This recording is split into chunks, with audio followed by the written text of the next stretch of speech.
The Haunting of Blackwood Farm. Elliot Grayson never imagined he'd return to Saskatchewan. The wide open plains, endless fields of wheat, and the occasional abandoned barn. This was the landscape of his childhood, a place he'd long since left behind.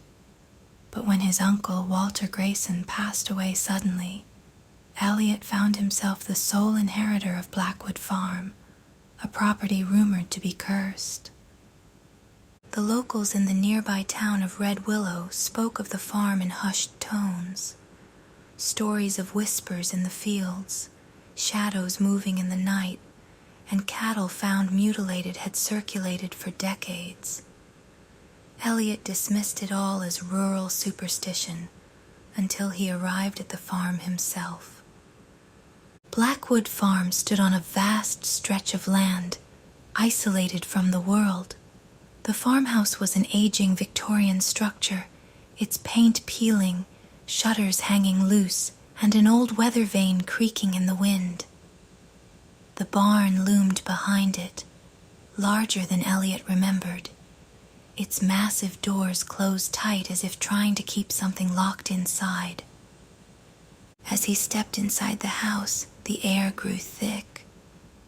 Dust particles swirled in the dim light filtering through the tattered curtains. A strange, sweet scent lingered in the air, reminiscent of rotting fruit.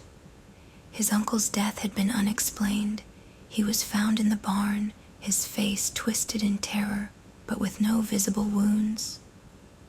Elliot pushed the thought from his mind. It was just an old house, that was all. Until the first night.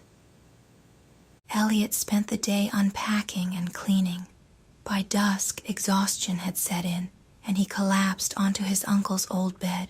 Sleep came quickly, but it did not last.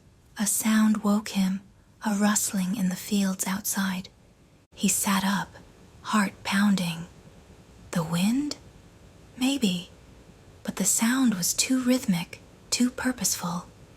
He stepped to the window and peered out at the vast wheat field stretching beyond the barn. The stalks swayed, but not with the wind.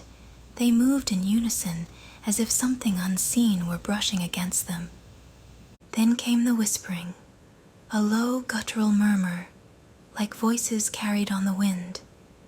Elliot pressed his ear against the glass, trying to make sense of the words, but they were in no language he recognized. A chill crawled up his spine. Then he saw it. A shape in the field. A tall, gaunt figure stood among the wheat, its limbs unnaturally long, its face obscured by the darkness. It didn't move, didn't make a sound, but Elliot felt it watching him. He blinked, and it was gone.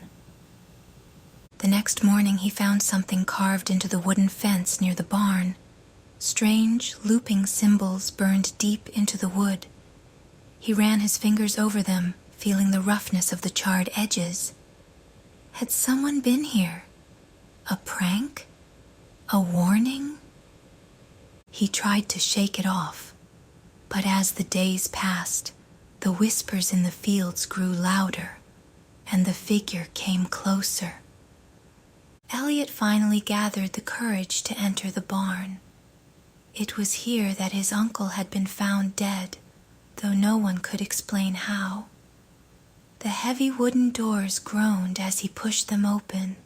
The air inside was thick with the scent of decay and damp earth.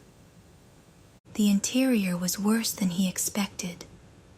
The stalls were empty, save for deep scratch marks in the wood, as if something had tried to claw its way out.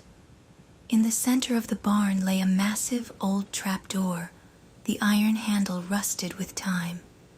It took all his strength to pry it open. Beneath, a stone staircase descended into blackness. Heart hammering, Elliot grabbed a flashlight and stepped down. The steps were uneven, covered in a thin layer of dust. At the bottom, he found a room, a shrine. Bones, hundreds of them, lined the walls, not just animal bones, but human, At the center stood an altar, crude and ancient, with deep grooves etched into its surface, and on the far wall, a massive symbol identical to the one burned into the fence had been painted in something dark, something that hadn't dried completely. Then came the sound. A wet, shuffling movement from the darkness beyond. Elliot barely had time to turn before something rushed him. Elliot stumbled backward, barely dodging the twisted, contorted figure lunging from the shadows. Its skin was stretched too tight, its mouth elongated in a silent scream. The air turned frigid as the thing advanced, its fingers clawing at the ground. He grabbed the first thing within reach, a rusted pitchfork, and jabbed at it. The creature recoiled, but only for a moment. It whispered his name, Elliot, in a voice overlapping with dozens of others.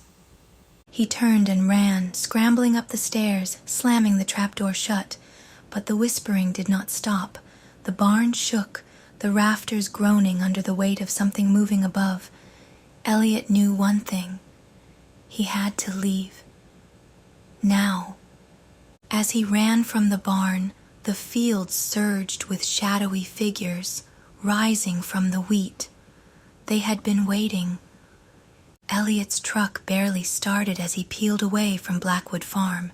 The figures did not follow. They couldn't leave the land, but their whispers followed him, carried on the wind.